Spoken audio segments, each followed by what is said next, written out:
नमस्कार। हमारे YouTube channel BPSC friend पर आप सभी का स्वागत है। बिहार करंट अफेयर्स 2021-22 के पार्ट 1 को आज हम लोग देखेंगे।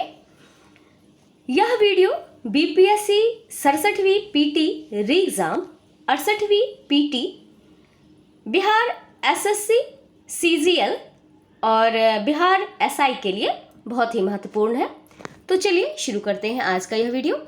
आज का हमारा पहला प्रश्न है, 23 अप्रैल 2022 को किसकी जयंती को विजय उत्सव के रूप में मनाई गई? आंसर है बाबू कुंवर सिंह। 1857 के नायकों में शुमार वीर कुंवर सिंह की जयंती का आयोजन हर वर्ष राज्य सरकार द्वारा की जाती है, लेकिन इस वर्ष केंद्र सरकार की ओर से इसका आयोजन आज़ादी के अमृत महोत्सव के अंतर्गत किया गया। इसका आयोजन बिहार के जगदीशपुर में किया गया। इसमें गृह मंत्री अमित शाह बतौर विशेष अतिथि मौजूद थे। इस अवसर पर 75,000 तिरंगा एक साथ फहराने का रिकॉर्ड बनाया गया। चलिए अगला प्रश्न देखते हैं। वह स्थान जहां हाल ही में बिहार का पहला fire brigade training institute centre खोलने की घोषणा हुई है? आंसर है बिहटा। अगला प्रश्न है, हाल ही में बिहार राज्य स्वास्थ्य समिति द्वारा जारी रिपोर्ट के अनुसार बिहार के किस जिले का सदर अस्पताल सर्वश्रेष्ठ है? आंसर है भागलपुर। अगला प्रश्न देखते हैं, केवल धाम राजकीय मेला का आयोजन किस जिले में किया गया? आंसर है समस्तीपुर। समस्तीपुर के मोरवा प्रखंड के अंतर्गत इंद्रावा गांव में मुख्यमंत्री श्री नीतीश कुमार ने 3 दिवसीय बाबा केवल धाम राजकीय मेला का उद्घाटन किया। यह मेला निषाद समाज का राष्ट्रीय स्तर पर लगने वाला सबसे बड़ा धार्मिक मेला है। यह मेला चैत मास के नवरात्र में सप्तमी तिथि से शुरू होकर 10वीं तिथि तक चलती है। चलिए अगला प्रश्न देखते हैं। हमारा अगला प्रश्न है, उद्योग मंत्री शाहनवाज हुसैन ने बिहार के किस क्षेत्र में बड़ा टेक्सटाइल पार्क खोलने की घोषणा की है? आंसर है बगहा। देश में कुल 7 पीएम मित्र टेक्सटाइल पार्क की स्थापना हो रही है, जिसमें से एक बिहार के पश्चिम चंपारण के बगहा में 1719 एकड़ भूमि पर होगी। अगला प्रश्न देखते हैं, वह कानून जिसमें हाल ही में सुप्रीम कोर्ट की सलाह के बाद बिहार सरकार ने संशोधन की मंजूरी दी है?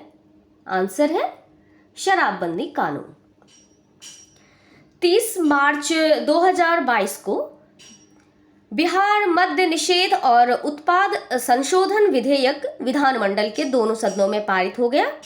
इस संशोधन के तहत शराब पीते हुए पकड़े जाने पर जुर्माना देकर छोड़ने का प्रावधान किया गया है।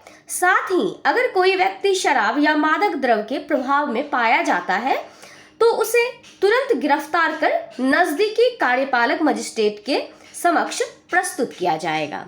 चलिए अगला प्रश्न देखते हैं। हाल ही में बिहार सरकार ने किस चर्चित सम्राट की जयंती को राजकीय समारोह के रूप में मनाने की घोषणा की है? आंसर है सम्राट अशोक। चैत मास के शुक्ल पक्ष अष्टमी तिथि को मुख्यमंत्री श्री नीतीश कुमार ने पटना के ज्ञान भवन में सम्राट अशोक की जयंती मनाई। इस दौरान उन्होंने हर साल इस अवसर पर सरकारी छुट्टी की घोषणा की और साथ ही कहा कि इसे अगले साल से इस दिन को राजकीय समारोह के रूप में मनाया जाएगा। चलिए अगला प्रश्न देखते हैं। बिहार के किस ऐतिहासिक रचना को बिहार धरोहर स्थल में शामिल करने हेतु प्रस्तावित किया गया है? आंसर है साइक्लोपियन दीवार। साइक्लोपियन दीवार बिहार के राजगीर में स्थित है। इस दीवार को मौर्य साम्राज्य की सुरक्षा के उद्देश्य से 322 ईस्वी पूर्व में बनाया गया। इसे अंतरिक्ष से भी देखा जा सकता है। दोस्तों, अगर आप लोगों को हमारा यह प्रयास पसंद आया है तो प्लीज हमारे चैनल को सब्सक्राइब करें और हमारे वीडियो को लाइक करें। चलिए अगला प्रश्न देखते हैं। पटना के पाटलिपुत्र खेल परिसर में कब से कब तक खेलों का महाकुंभ खेलोज का आयोजन किया जा रहा है? आंसर है 24 अप्रैल से 1 मई। अगला प्रश्न देखते हैं। हाल ही में बिहार के किन 2 जिलों में पुरातत्व संरचनाओं के लिए जीपीआर सर्वेक्षण हेतु चयन किया गया है? आंसर है पटना एवं बांका।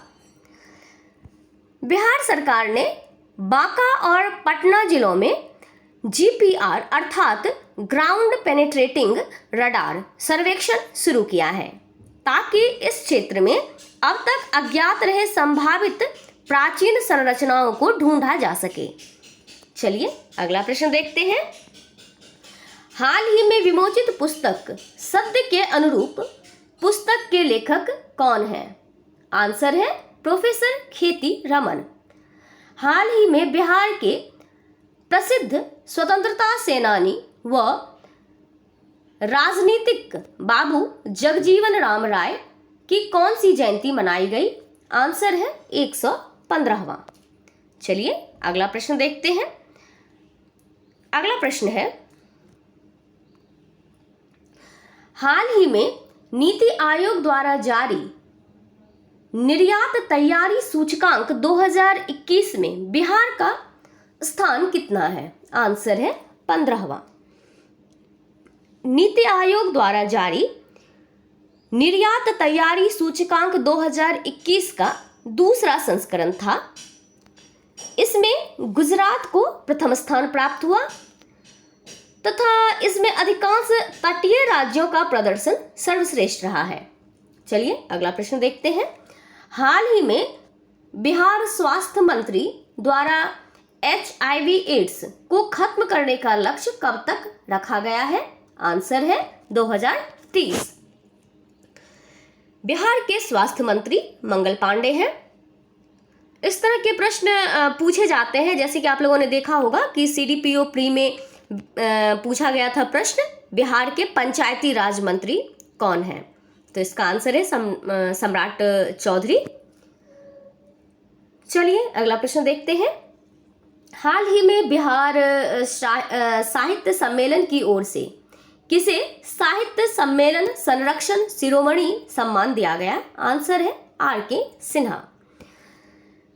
बिहार हिंदी साहित्य सम्मेलन के 41वें महाअधिवेशन में पटना के डॉक्टर रविंद्र कुमार सिन्हा को यह सम्मान दिया गया। अगला प्रश्न देखते हैं। बिहार सरकार के द्वारा राज्य के कितने जिलों में मेडिकल कॉलेज खोलने की घोषणा की गई है? आंसर है 12।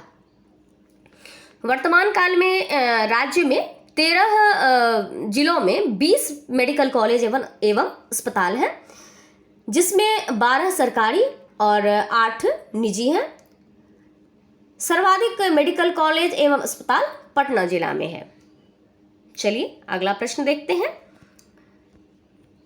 बिहार के किसानों को रियायत दर पर बिजली प्रदान करने के लिए बिहार सरकार द्वारा स्वीकृत राशि है 6578 करोड़।